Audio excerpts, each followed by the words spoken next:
Subscribe करें और bell दबाएं ताकि कोई खबर रह न जाए।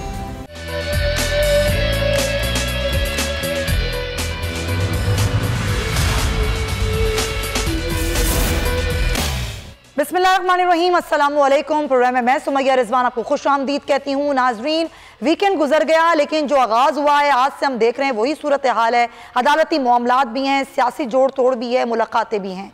और आज भी हमने प्रोग्राम का आगाज़ हम करेंगे कोर्ट की खबर से, क्योंकि एक अहम जो मामला सामने आया, इस्तेकाम पाकिस्तान पार्टी के रहनुमा ओन चौधरी की जानिब से एक दरख्वास्त दायर की गई थी और उस दरख्वास्त का मौक़िफ़ ये था कि पाकिस्तान तहरीक इंसाफ को कलअदम करार दिया जाए, इस जमात पर पाबंदी लगाई जाए। और अब उस दरख्वास्त को खारिज कर दिया गया और अब एक अहम पेशरफ्त ये सामने आई है। बड़ी एक पसपाई का सामना इस्तेकाम पाकिस्तान को अदालती तौर पर ये देखना पड़ा है। इसी पर हम बात करेंगे। मैं नुमाइंदा खुसूसी जुल्करनैन इकबाल। और एक और मामला है कोर्ट की खबर है, मिलिट्री कोर्ट्स के हवाले से भी केस की समाअत की तारीख अब तक नहीं आ सकी है और गुज़िश्ता सोमवार को तारीख देने का एक इंदिया दिया गया था और मिलिट्री कोर्ट्स सुनने वाला बेंच क्या एक बार फिर टूट सकता है, इस पर भी हम बात करेंगे। तैयब बलोच हमारे साथ होंगे, लेकिन पहले जुल्करनैन से बात करते हैं। जुल्करनैन, क्या हुआ आज ये ओन चौधरी की जानिब से दरख्वास्त दायर की गई थी, इसको क्यों खारिज किया गया? देखिए, आर्टिकल 184(3) के तहत ये दरख्वास्त दायर की गई थी। बराह रास्त सुप्रीम कोर्ट से रुजू किया गया था और एक्सपेक्ट यही किया जा रहा था कि जो ओन चौधरी की दरख्वास्त है इसके ऊपर एतराज़ात लगेंगे, क्योंकि 184(3) के ऊपर क्राइटेरिया बड़ा सख्त कर दिया गया सुप्रीम कोर्ट की जानिब से। जैसे कि चीफ जस्टिस मुतअद्दिद मरतबा ये कह चुके हैं कि ना सिर्फ हमने आज खुद नोटिस लेने को इंतहाई महदूद कर दिया, बल्कि 184(3) का जो दायरा इख्तियार है उसका इस्तेमाल भी इंतहाई लिमिटेड कर दिया। सिर्फ जो इंतहाई ज़रूरी केसेस होंगे, पब्लिक इंपॉर्टेंस का जो मामला होगा, उसके ऊपर ही अदालत अपना गैर मामूली दायरा इख्तियार इस्तेमाल करेगी। इसी वजह से जो रजिस्ट्रार ऑफिस है उसने ओन चौधरी की दरख्वास्त पर 6 एतराज़ात मजमूई तौर पर आयद किए हैं। इन एतराज़ात के साथ उन्होंने ओन चौधरी की जो दरख्वास्त है उन्हें वापस कर दी है। पहला एतराज़ ये किया गया रजिस्ट्रार ऑफिस की जानिब से कि अवामी अहमियत का इसमें कौन सा सवाल था तहरीक इंसाफ पर पाबंदी लगाने का, इसको मेंशन नहीं किया गया दरख्वास्त में। साथ ही साथ ये भी कहा गया कि आर्टिकल 184(3) का जो गैर मामूली दायरा इख्तियार है सुप्रीम कोर्ट ऑफ पाकिस्तान का, वो अदालत क्यों इस्तेमाल करे। दरख्वास्त में यह भी वाज़ह नहीं किया गया कि इतना बड़ा स्टेप अदालत किस वजह से लें। साथ ही साथ ये भी कहा गया कि जो फ्रीकैन को जब भी आईनी दरख्वास्त दायर होती है, जिसको फ्रीक बनाया जाए, उसको आगाही का एक नोटिस जारी किया जाता है जिसमें वजह तहरीर की जाती है कि आईनी दरख्वास्त उनके हवाले से क्यों दायर की जा रही है। उस पर रजिस्ट्रार ऑफिस का कहना है कि वो आगाही नोटिस भी हैं, वो वाज़ेह नहीं थे, उसमें क्लियर नहीं था कि पिटीशन दायर करने का मकसद क्या है। चौथा जो इतराज़ है वो ये कि दरख्वास्त गुजार ने बराह रास्त सुप्रीम कोर्ट से रुजू किया है, इससे पहले किसी मुनासिब फोरम से, किसी मुतलका फोरम से रुजू नहीं किया और इसकी कोई ठोस वजह भी नहीं बताई गई कि किसी और फोरम से रुजू करने के बजाय डायरेक्ट सुप्रीम कोर्ट से क्यों रुजू इस मामले पे किया गया है। साथ ही साथ एक एतराज़ ये भी है कि वज़ीर आज़म और वज़ीर दिफा, जिनको आर्टिकल 248 के तहत इस्तिस्ना हासिल होता है अमूमी हालात में, उनको बराह रास्त फरीक नहीं बनाया जा सकता जब तक ये कोई ठोस वजह ना हो। उन्हें क्यों फरीक बनाया गया है और फरीक बनाने की वजूहात से भी आगाह नहीं किया गया सुप्रीम कोर्ट ऑफ पाकिस्तान को अपनी दरख्वास्त के अंदर। साथ ही साथ ये भी एक दरख्वास्त, छठा इतराज़ ये है कि जो सर्टिफिकेट है अटैच किया जाता है दरख्वास्त के साथ, जिसमें तमाम फैक्ट्स को दुरुस्त होने का कहा जाता है, उसके हवाले से भी कहा गया कि जो सुप्रीम कोर्ट रूल्स हैं उनसे मुताबिकत नहीं रखता। तो ये वो 6 बुनियादी एतराज़ात हैं जो आयद करते हुए रजिस्ट्रार ऑफिस ने ओन चौधरी की दरख्वास्त है उसको उन्हें वापस कर दिया है। अब ओन चौधरी के पास रास्ता कानूनी तौर पर यह है कि रजिस्ट्रार ऑफिस का जो इतराज़ात हैं उसके खिलाफ वो एक चैम्बर अपील दायर करेंगे, इन एतराज़ात को चैलेंज करेंगे अदालत में और जो सुप्रीम कोर्ट के जो चीफ जस्टिस हैं वो किसी भी एक जज को मुकर्रर करेंगे जो इन चैम्बर इन एतराज़ात के ऊपर समाअत करेगा।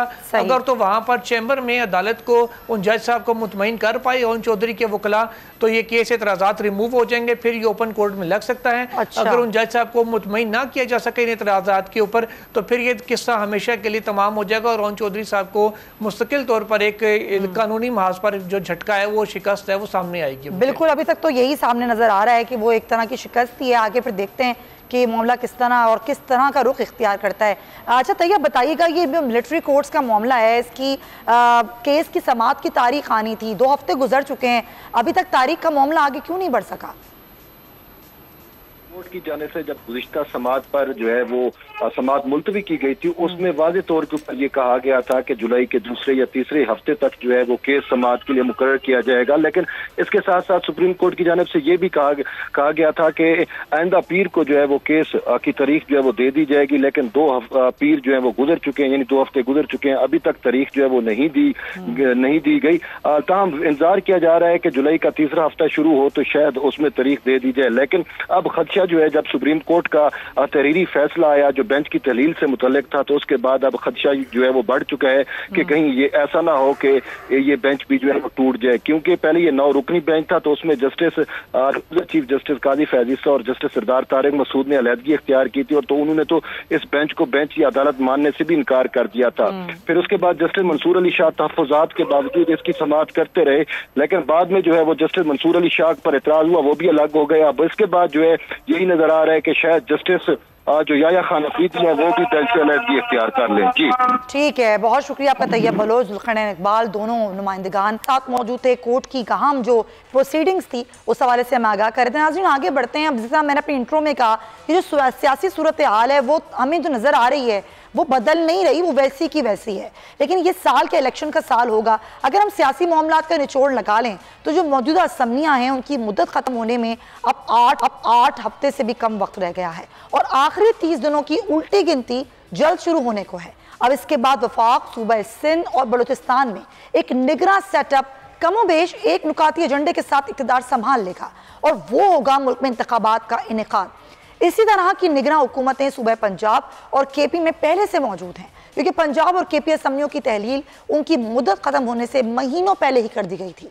पीटीआई और उसके इत्तेहादियों का ख्याल था कि इसके नतीजे में पड़ने वाला दबाव मुल्क भर में कबलस वक्त इंतखाबात का बाइस बनेगा, मगर ये चाल नाकाम रही, क्योंकि मुल्क गिर इंतखाबात को यकीनी बनाने के लिए खातिर ख्वाह दबाव नहीं डाला जा सका। मगर अब इंतखाबात का माहौल बनता हुआ नजर आ रहा है। IMF पैकेज पर गोया सभी बड़ी जमातों ने बैत कर ली है। अगर वज़ीर आज़म 12 अगस्त को पार्लियामेंट की मुद्दत ख़त्म होने से पहले कौमी असम्बली को तहलील करने का ऐलान करते हैं तो इंतखाबात 90 रोज़ के अंदर करवाने होंगे, और अगर असम्बली अपनी 5 साल की मुद्दत पूरी करेगी तो 60 दिन में इंतखाबात करवाने होंगे, यानी कि जल्द से जल्द भी इंतखाबात अक्टूबर में ही हो सकेंगे। हुकूमती जमात की जानिब से इंतखाबात की तारीख से कबल ही फतह के दावे भी दाग दिए गए हैं। एहसान इकबाल ये कहते हैं कि कौम 2023 में नून लीग को उसी तरह देगी जैसे कि 2013 में दिया गया था। तो ये जोड़ तोड़ की सियासत, ये खुफिया मुलाकातें तो जोरों पर हैं। जहां रूठों को मनाने का सिलसिला भी जारी है, वहीं इत्तेहादी सफ़ों में भी रूठने और एतराज़ात का आगाज़ हो चुका है। खबर तो यह है कि PDM के सरबराह मौलाना फजलुर रहमान ने दुबई में आसिफ अली जरदारी और नवाज शरीफ की बगैर एतमाद में ली जाने वाली मुलाकात पर तहफ़्फ़ुज़ात का इजहार कर दिया है। वो ये कहते हैं क्या हुकूमत सिर्फ तनकीद के लिए है, एतमाद में लेना चाहिए था। तो अब ये खबर ये है इसमें कि मियाँ साहब जो हैं वो जल्दी मौलाना फजलुर रहमान से मुलाकात करेंगे। ये मुलाकात या तो जद्दा में होगी या फिर दुबई में होगी, और वो मनाने की पूरी कोशिश करेंगे। तो नाजरीन, इस वक्त सबसे बड़ा सवाल ये है कि मुस्लिम लीग नून के सरबराह कब पाकिस्तान वापस आएंगे, और क्या उन्हें इंतखाबात में हिस्सा लेने के लिए वक्त पर अदालतों से बरी कर दिया जाएगा। तो अगर वो जीत भी जाते हैं इंतखाबात में हिस्सा लेकर, तो उसका मतलब ये होगा कि शहबाज शरीफ का बतौर वज़ीर आज़म बहुत ही मुख्तसर दौर बस यहीं तक का था। इसी पर हम बात करेंगे। मुझे ज्वाइन अब्दुल क़य्यूम साहब, पाकिस्तान मुस्लिम लीग नून के रहनुमा, बहुत शुक्रिया आपके वक्त का अब्दुल क़य्यूम साहब। क्या कहेंगे, बहुत सारे सवालात तो आप लोगों की गिर्द ही घूम रहे हैं। एक तो ये कि मुस्लिम लीग नून खुद क्या सोच रही है टिकटों की तकसीम के हवाले से, मियाँ साहब की वापसी के हवाले से क्या खबरें हैं। मियाँ साहब मुलाकातें तो बहुत सारी कर रहे हैं, लेकिन मियाँ साहब कब वापस आएंगे। देखिए, बहुत मेहरबानी आपने लाइन पे लिया। सबसे बड़ी प्रायोरिटी मुस्लिम लीग नून की, क्योंकि ये बड़ी जमात है PDM के अंदर और प्राइम मिनिस्टर भी मुस्लिम लीग नून का है, सबसे बड़ी प्रायोरिटी तो यही है कि मुल्क को मुआशी लिहाज से ऑनलाइन ले आए।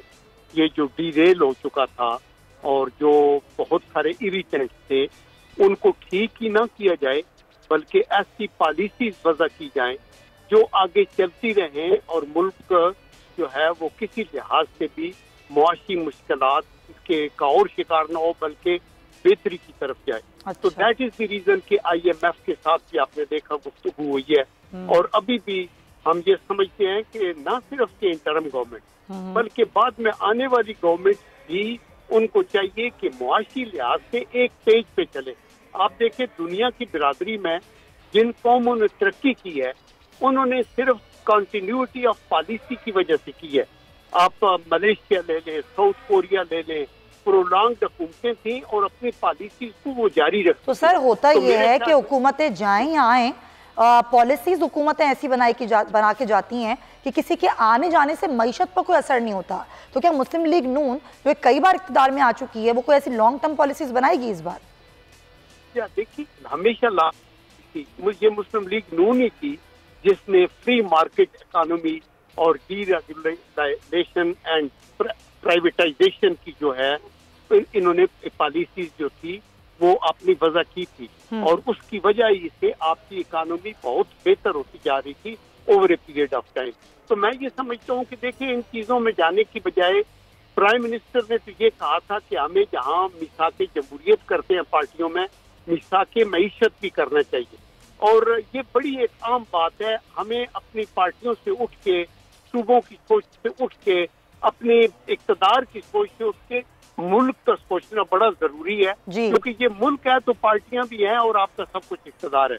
तो मैं आपको अश्योर करता हूँ कि मियां नवाज शरीफ साहब की क़यादत के अंदर ये हमारी जो पॉलिसी होगी ये देरपा होगी, इलेक्शन होंगे टाइम के ऊपर और अल्लाह के करम से हम पुर उम्मीद हैं कि हमारी जो वोटर्स हैं वो हमारे। अच्छा सर, मैं चाहूंगी अब्दुल क़य्यूम साहब, आप मईशत की बात कर रहे हैं, जब मैं बात करती हूँ कि सर आप लोगों का आगे का क्या प्लान है, किस तरीके से सोच रही है पाकिस्तान मुस्लिम लीग नून, पाकिस्तान पीपल्स पार्टी के साथ आगे वाले इलेक्शन में सीट एडजस्टमेंट हो सकती है, JUI के साथ आपका इत्तेहाद किस तरीके से रहेगा, क्या ये आगे वाला इलेक्शन जो है वो PDM की छतरी तले ही जो है वो लड़ा जाएगा या फिर आप लोगों की कोई और स्ट्रेटेजी है? देखिए बीबी, पहली बात तो यह है कि मैं अब्दुल क़य्यूम सिद्दीकी नहीं हूँ, मैं लेफ्टिनेंट जनरल अब्दुल क़य्यूम हूँ। जी जी सही। अच्छा, मैं अभी पहली बात मईशत पे मैं ये बताऊँ कि ये अच्छी खबर है। आप ऑब्वियसली अगर करेंसी बैटर ये IMF से मुआहदा ये, but these are all damage control, चूंकि हालत खराब हो गई थी ना, तो उसको कंट्रोल करने के लिए ये खबरें। एक्चुअली रियल इकोनॉमी में स्ट्रेंथ तब आएगी जब हमारी ग्रोथ और प्रोडक्टिविटी बढ़ेगी और वो अभी आपने देखा कि एग्रीकल्चर में इन बिग वे हुकूमत जो है आर्मी के तावन के साथ भी और हमारी सऊदी अरेबिया के कुछ $500 मिलियन की इन्वेस्टमेंट के साथ, आप ये सोच सुन के हैरान होगी कि तकरीबन हमारी 22 मिलियन एकड़ लैंड है जो कल्टीवेबल है, उसमें से सिर्फ 10-12 मिलियन एकड़ हम करते हैं, बाकी हमारी कल्टीवेबल लैंड जो कि काबिल काश्त है वो ज़ेरे इस्तेमाल नहीं है। सही। तो प्रोडक्टिविटी बढ़ेगी। पॉलिटिकल पॉलिटिकल साइड के ऊपर देखिए हर पार्टी का अपना इंटरेस्ट है। मुस्लिम लीग नून एक इंडिपेंडेंट पार्टी का अपना है, फजल रहमान अभी तो इत्तेहाद था, जब ये के बाद फिर हर पार्टी का अपना मैनिफेस्टो है। चलें, उनका एक अपना तो आप ही कहते हैं कि हर पार्टी तरह अपने मंशूर के हिसाब से आगे बढ़ेगी। बहुत शुक्रिया आपका क़य्यूम साहब। हम ताउन चाहिए, एक दूसरे से ताउन करेंगे और ताउन करना भी चाहिए, खासतौर पे किसी और चीज़ के लिए नहीं, मुल्क के हवाले से, मईशत के हवाले से। बहुत शुक्रिया आपका। निसार खोड़ साहब भी मुझे ज्वाइन करें, पाकिस्तान पीपल्स पार्टी के रहनुमा। अस्सलाम वालेकुम निसार साहब। निसार साहब, ये ज़ाहिर है मुद्दत ख़त्म होने वाली है असम्बलियों की अगस्त में, जो आगे के इलेक्शन की सूरत हाल है, पाकिस्तान पीपल्स पार्टी किस तरीके से आगे बढ़ेगी? ख़ास तौर पे अगर मुस्लिम लीग नून को देखें तो उनका मौक़िफ़ तो यही है कि ठीक है तमाम पार्टी अपने मंशूर को आगे लेकर इलेक्शंस में जाएंगी, लेकिन हाँ ताउन रहेगा, आगे इत्तेहाद भी बन सकता है, सीट एडजस्टमेंट भी हो सकती है। पीपल्स पार्टी क्या सोच रही है? देखें, ये तो हर इलेक्शन में होता है, यहाँ बहुत सारी पॉलिटिकल पार्टीज हैं, सबको इलेक्शन में हिस्सा लेने का हक होता है। जो पार्टी जब इलेक्शंस हो जाते हैं, रिजल्ट आ जाते हैं, फिर तखमीना लगाया जाता है कि फलां असेंबली में किसकी कितनी सीटें हैं, किसकी कितनी सीटें हैं। अगर मिलजुल कर भी कोई हुकूमत बनाता है तो भी ये डेमोक्रेटिक नॉर्म है। कोलिशन हुकूमतें बनती रहती हैं, हर मुल्क में बनती रहती हैं, पाकिस्तान में बनती रहती हैं, वो पाकिस्तान में बन सकती हैं। कहीं बात को कोई सिंगल पार्टी अगर पाकिस्तान में मेजॉरिटी ले आती है तो फिर उसको किसी और के साथ ताउन करने न करने की जरूरत नहीं रहती। तो ये तो इलेक्शन का एक नॉर्मल तरीका है जो होगा। इलेक्शन होने चाहिए, उसके लिए हमारा मौक़िफ़ है कि भाई न टर्म खत्म होने से पहले न टर्म खत्म होने के बाद पूरे टर्म पे इलेक्शन होने चाहिए। हम अपने अपने प्लेटफॉर्म से लड़ेंगे, कैंडिडेट खड़े करेंगे, आवाम के पास जाएंगे, आवाम की मर्जी है, किसी को भी वोट दे सकते हैं। ये है सूरत-ए-हाल, बाकी और मैं इससे क्या बोलूँ मैं। ठीक है निसार खोर साहब, बहुत शुक्रिया आपका, आप हमारे साथ मौजूद हैं। नाजरीन, प्रोग्राम में एक ब्रेक लेते हैं, हमारे साथ रहिए।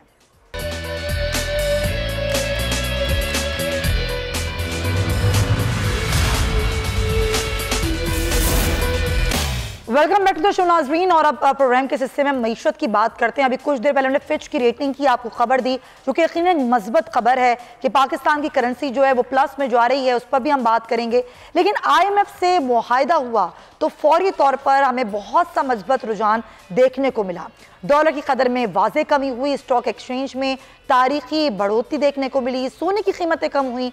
लेकिन तुम्हें याद हो क्या ना याद हो, अच्छी खबरें महज दो दिन सुनने को मिली और फिर से हम वही खबरें सुन रहे हैं, यानी कि डॉलर को दोबारा से पड़ लगने लगे हैं। महंगाई तो खैर वैसे ही आसमान पे बातें कर रही है, सोने की कीमतें भी बढ़ रही हैं और अब तो दरामदात पर से भी पाबंदी हटा दी गई, जिससे रुपए और डॉलर्स का फ़र्क मज़ीद बढ़ेगा। पहले ही हमारी एक्सपोर्ट्स कम हो गई हैं, टेक्सटाइल सेक्टर में भी तबाह हाल है, IT सेक्टर मुतासर हुआ है, कारोबार दिवालिया होने के दहाने पर है और अब एक्सपोर्ट्स खुलने से माहिरीन डॉलर की फिर से उड़ान और महंगाई के लिए तैयार होने के लिए खबरदार कर रहे हैं। ये महंगाई जो अब होगी वो बजट में लगाए गए नेट टैक्सेस के अलावा होगी, यानी कि आवाम पर मजीद बोझ पड़ेगा।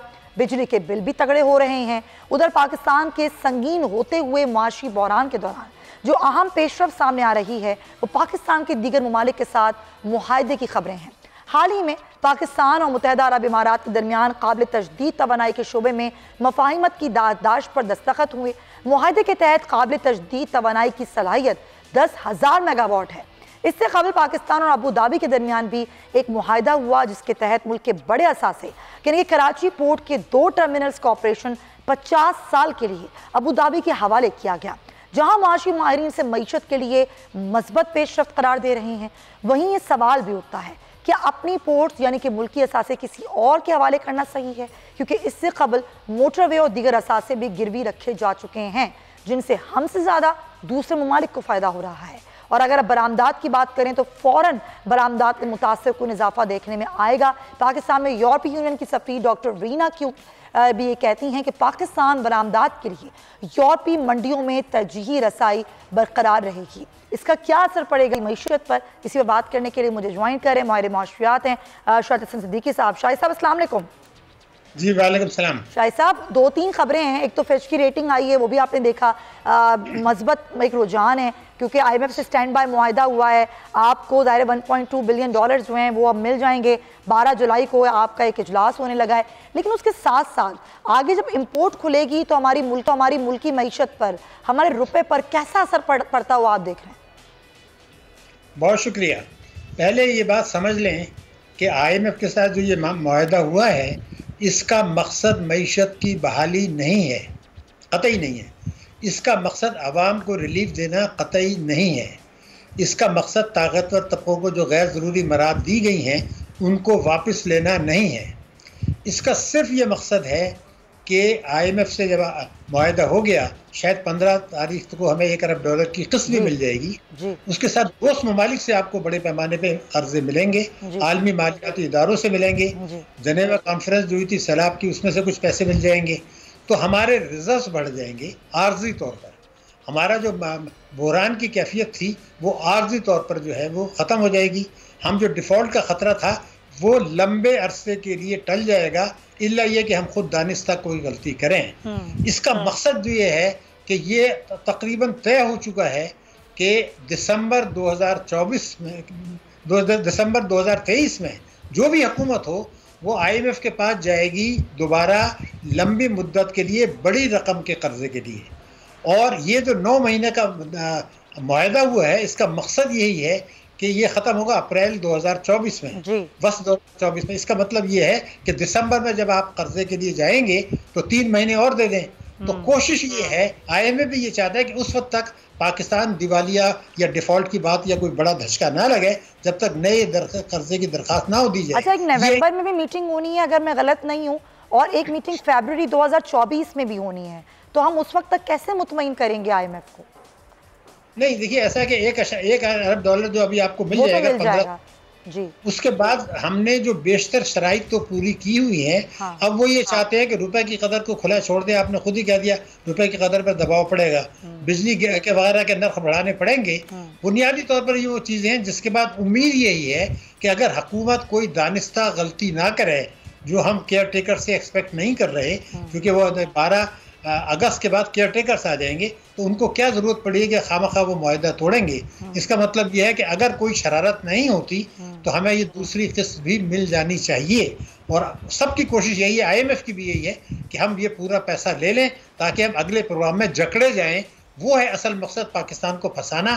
पाकिस्तान के, क्योंकि वो 3 साल का होगा, उस दौरान में इतनी तबाह बर्बाद मईशत को कर दें और सूबों और अवाम में इतना बड़ा जो है वो बहरान पैदा कर दें जो पाकिस्तान की सलामती को खतरा हो। तो ये मोहलत हमें दी गई है, उससे बचने का एक ही तरीका है, क्योंकि केयर टेकर से तो आप उम्मीद नहीं करें ना उनका काम है कि कोई बड़ी इस्लाह करें।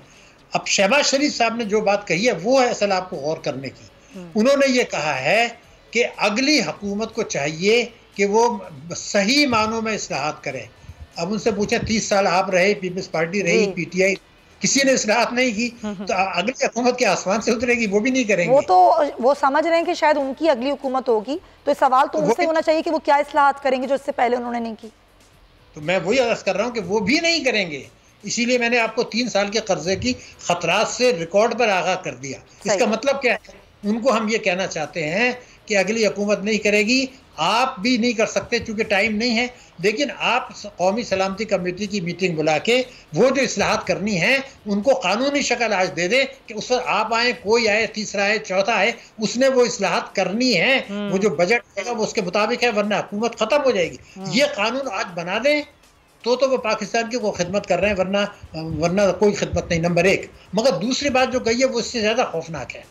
उन्होंने ये कहा कि इदारे अगर अपने हुदूद के अंदर काम करें और मुश्तरका कोशिशें हुकूमत और इदारे करें तो 15 साल में पाकिस्तान की मईशत जो है वो बहाल हो जाएगी। खुदा के गज़ब से डरें।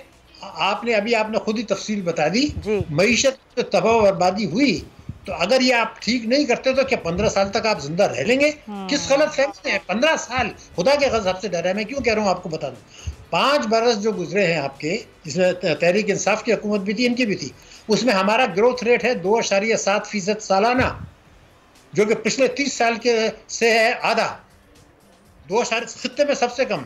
हमारी महंगाई 2018 में थी 4.7%, आज 29% है। 2018 में जब आपकी आज़ादी को 71 साल हो गए थे, हमारे मजमूई कर्जे थे 30,000 अरब रुपया, आज है 73,000 अरब रुपया। सही बात। अब दोबारा सुन ले कि कर्जे तो 5 बरसों में 30,000 से आपके 73,000 हो गए, महंगाई 4.7% से 29% हो गई, ग्रोथ रेट 4.7% हो गया, और आप हर चीज आपकी इस 11 महीने में आपकी बरामदात जो है वो 4 अरब डॉलर गिर गई, रेमिटेंसेस 7 अरब डॉलर गिर गई, आपके रिजर्व 5 अरब डॉलर मिल गए। तो मान ले कि 2022 में और 2023 में पाकिस्तान की मईशत को इतना तबाह बर्बाद किया गया है कि अगर फौरी तौर पर इस्लाहात नहीं करते तो ये कहना जी 15 साल में हम मईशत बहाल हो जाएगी, तो 15 साल में भी होती नजर नहीं आती। आपने बड़ी अच्छी बात की कि आप फौरन मीटिंग बनाएं, कौमी सलामती की कानून साजी करें ताकि आगे आने वाली हुकूमतें पाबंद हों कि वो इस्लाहात करें ही करें, उनके पास कोई और ऑप्शन ना हो। थैंक यू सो मच माहिर मुआशरिया डॉक्टर की साहब, आपके वक्त का बहुत शुक्रिया। आगे बढ़ेंगे नाजरीन, हम देख रहे हैं कि बारिशें हुई बहुत ज़्यादा पंजाब में, उसके बाद एक सैलाबी अलर्ट भी जारी किया गया, लेकिन अब खबर कुछ इस तरीके से है कि भारतीय आबी जारियत भी जारी है और भारत से छोड़े गए पानी से दरियाए रावी और नाला ओच में निचले दर्जे का एक सैलाब है, मकामी अफराद के लिए बड़ी परेशानी का बायस है, वो महसूर होकर रह गए हैं और मकई, बाजरा और धान की जो फसल है उसको भी शदीद नुकसान पहुंच रहा है। इसी पर बात करेंगे हमारे नुमाइंदे हैं शकरगढ़ से शहजाद हुसैन, जो कि इस वक्त बंद जलाला शरीफ पर मौजूद है, उनसे बात करते हैं। जी शहजाद, क्या सूरत हाल बताएंगे आप? बिल्कुल इस वक्त मैं मौजूद हूँ शकरगढ़ के सरहदी इलाका जलाला में। इस वक्त मैं दफाई बंद के ऊपर मौजूद हूँ। आप मेरे पीछे देख सकते हैं कि यहाँ पे जो भारत ने आबी जारहियत की थी उस वजह से यहाँ पे जो किसानों की खड़ी फसलें थी उनको शदीद नुकसान पहुँचा, और बिलखुसूस यहाँ पे जो बाजरा और मकई की खड़ी फसल तैयार फसल थी वो बिल्कुल जो है दरियाबुर्द हो चुकी है।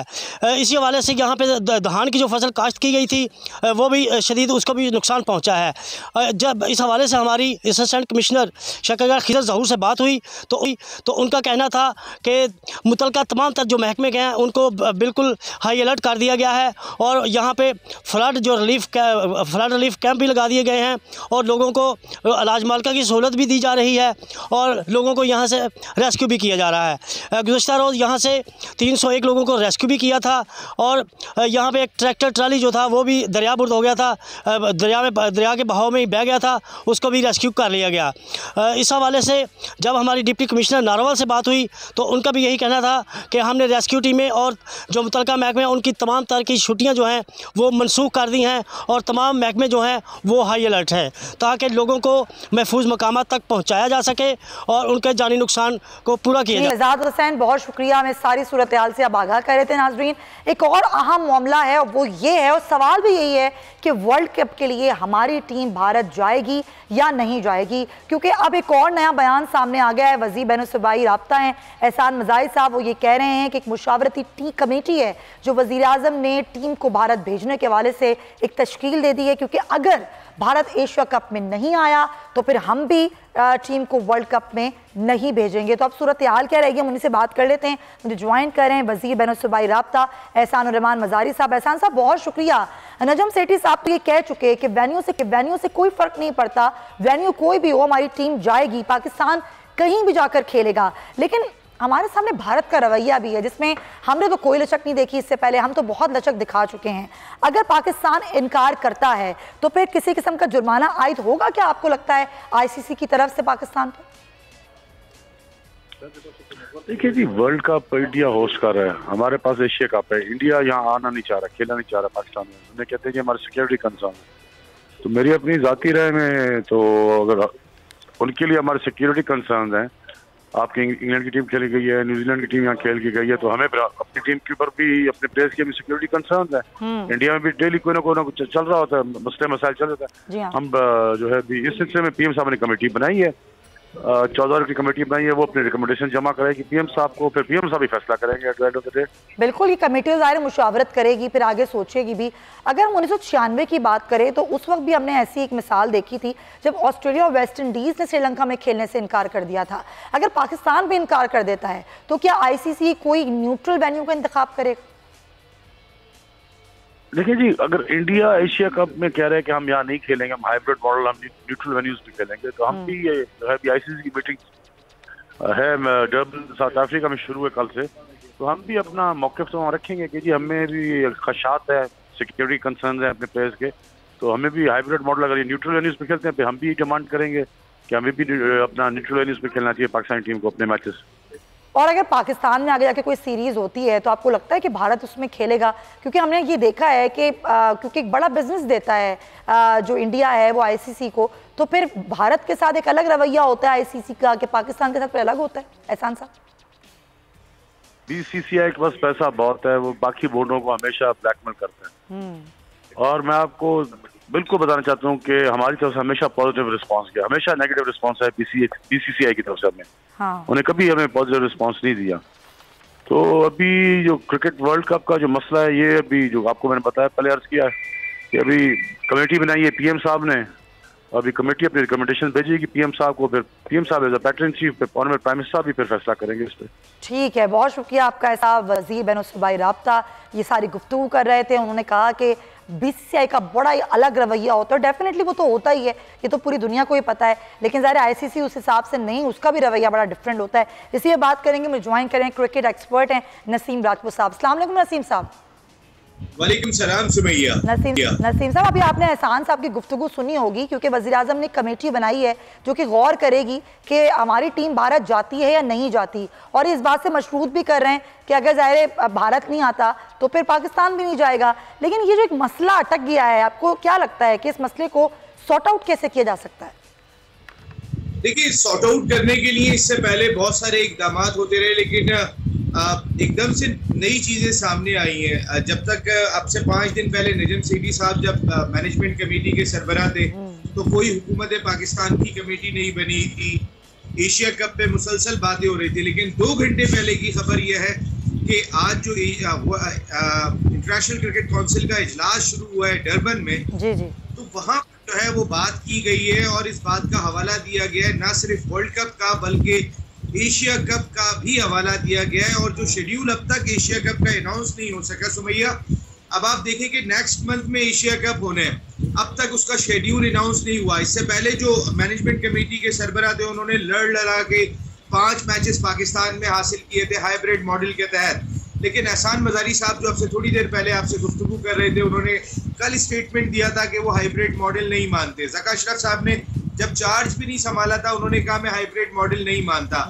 अब पाकिस्तान क्रिकेट बोर्ड बात ये कर रहा है कि एशिया कप पूरा पाकिस्तान में होना चाहिए और इस सिलसिले में आइंदा हफ्ते मुलाकात है ज़का अशरफ और जे शाह की, जो भारतीय क्रिकेट बोर्ड के सेक्रेटरी हैं और एशियन क्रिकेट काउंसिल के सरबराह हैं। तो एक नया डिस्प्यूट खड़ा हो गया है। अब से 2 घंटे पहले जो इजलास में वो शिरकत के लिए गए थे, हमारी इत्तलात जो कल तक थी वो ये थी कि जो committee high profile committee Bilawal Bhutto Zardari साहब की सरबराही में कायम की गई है, जिसमें तमाम सलामती इदारों के सरबराहान भी हैं, कई वफाकी वजीर भी हैं, कई सियासतदान भी हैं, वो ये जायजा लेगी कि वर्ल्ड कप में हमें जाना है या नहीं जाना है।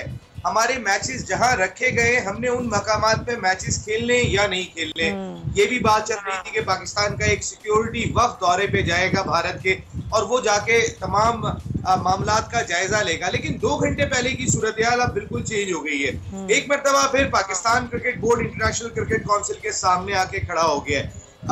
इसका रिजल्ट क्या होता है ये तो देखना होगा, लेकिन ज़ाहिर कोई हिकमत अमली तो तरतीब दी होगी। ज़का अशरफ साहब जो नए मैनेजमेंट कमेटी के सरबराह बने और ICC के इजलास में शिरकत के लिए गए, लेकिन सुमैया जो मेरा एक्सपीरियंस है पिछले 30 सालों में, पाकिस्तान के लिए थोड़ी सी डिफिकल्टी शायद बढ़ेगी, शायद हमें बैकफुट पे आगे जाके आना पड़ जाएगा। उसकी वजह हमारी अपनी बोर्ड में तब्दीलियां हैं या फिर वो ICC का रवैया आप समझते हैं? दोनों चीजें। देखिए ICC का रवैया क्यों खराब हुआ सुमैया, हमारी अपनी तब्दीलियां, हमें कोई सीरियस नहीं लेता। 2 महीने पहले नजम सेठी साहब इजलास में शिरकत के लिए गए थे ICC के, उससे 3 महीने पहले रमीज राजा साहब गए थे और अब ज़का अशरफ साहब गए। जिस मुल्क में चेयरमैन इतनी तेजी से तब्दील हो रहे होते हो, जैसे कोई खिलाड़ी टीम के बदलते हैं कि हाँ यार इसकी फॉर्म खराब नहीं है इसको ले आओ, तो उसको कौन सीरियस लेगा? ये एक बहुत बड़ा सवाल, जहाँ पे सियासी बुनियादों पे तकर्रियां हो रही होंगी, वो चाहे नजम सेठी साहब की हो चाहे ज़का अशरफ साहब की हो, उसके बाद हमें इसी तरह लिया जाएगा। लेकिन मैं आपको एक बात बता रहा हूँ, हुकूमत पाकिस्तान स्टैंड ले रही है तो सोच समझ के ले रही है। ठीक है, पाकिस्तान क्रिकेट बोर्ड इस वर्ल्ड कप में कहीं ना कहीं कुछ ना कुछ डिक्टेट करने में शायद कामयाब हो जाए, क्योंकि भारत इस वर्ल्ड कप की मेजबानी कर रहा है जो अक्टूबर में खेला जाएगा। लेकिन उसके बाद के हालात शायद पाकिस्तान के लिए दुश्वारकुन हो जाए, क्योंकि भारत के साथ सारे क्रिकेट बोर्ड खड़े हुए, हमारे साथ कोई भी नहीं खड़ा हुआ। देखिए हमें मसाइल कहाँ कहाँ हो सकते हैं। मेरे ख्याल है पाकिस्तान क्रिकेट बोर्ड को इन तमाम चीज़ों पर नज़र रखनी चाहिए और बिल्कुल बहुत ज़रूरी है, क्योंकि हमारी कौम के पास क्रिकेट के अलावा दूसरी कोई इंटरटेनमेंट नहीं है। महंगाई में ये पिसे हुए, परेशानियों में ये घिरे हुए। अगर आप क्रिकेट खेल में भी जो है वो खुदा न खास्ता पाकिस्तान किसी वजह से आइसोलेट हो जाता है, तो इस कौम की जो एक तफरीह रह गई है, जो खैबर से लेके चमन तक पूरी कौम को एक लड़ी में पिरो देती है, एक वाहिद चीज रह गई है कि सब पाकिस्तान जिंदाबाद कर रहे होते, उसको नुकसान नहीं होना चाहिए। ये सिर्फ एक खेल नहीं है। तो जो भी फैसला हुकूमत पाकिस्तान करे या नई मैनेजमेंट कमेटी करे, बहुत सोच समझ के करें। हम हॉकी तबाह कर चुके हैं, स्क्वॉश तबाह कर चुके हैं, हमें क्रिकेट का हाल ऐसा नहीं करना है। इसको सियासी मामलात से अलग रखते हुए उन लोगों का तकर्रुर होना चाहिए कि जो जरा दानिशमंदी से बात करें, ना कि अना परस्ती दिखाई दे। कि नजम सेठी ने अगर हाइब्रिड मॉडल मंजूर किया था तो कैसे किया था, मैं वो नहीं मानता, ऐसे काम नहीं चलेगा। आप सब एक पेज पर हो, चाहे मैनेजमेंट चेंज हो या कुछ ना भी हो, तो वो जो दानिशमंदी का आप जिक्र कर रहे हैं कि पॉलिटिक्स को हटा के दानिशमंदी के साथ क्रिकेट बोर्ड को आगे लेके चला जाए, जो कि हमारे लिए, हमारे क्रिकेट के लिए बहुत बेहतर हो सकता है। बहुत शुक्रिया आपका नसीम, हमारे साथ मौजूद है क्रिकेट एक्सपर्ट। अब देखना है कमेटी जो है वो क्या फैसला करती है, ख़ास तौर पर इसके लिए कि टीम भारत जाएगी या नहीं जाएगी, लेकिन क्रिकेट का मुस्तकबिल जो है वो क्या होगा। इसी नोट के साथ नाज़रीन, प्रोग्राम का वक्त ख़त्म होता है। अपना बहुत ख्याल रखिएगा। अल्लाह हाफ़िज़।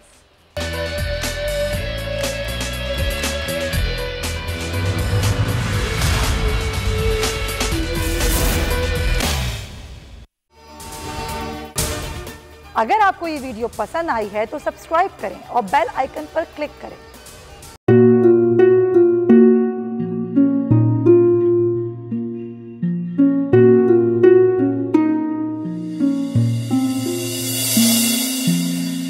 अपना घर यूं छोड़ के आखिर बोल किधर जाएगा।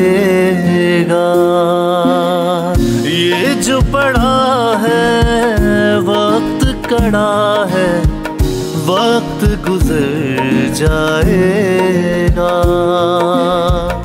अब जिंदगी फैसले की घड़ी, सारी मईशत के घर है खड़ी। करने पड़ेंगे कठिन फैसले, तुझ पे ये कैसी आन पड़ी। देखना अब कुछ यूं बदलेगा हमारा पाकिस्तान, खुशियाँ वापस ला कर देगा हमारा पाकिस्तान। देखना अब कुछ यूं बदलेगा हमारा पाकिस्तान, खुशियाँ वापस ला कर देगा हमारा पाकिस्तान। देखना अपनी पहचान के लिए बोल, पाकिस्तान के लिए बोल, हमारा पाकिस्तान, मिशन मईशत। देखना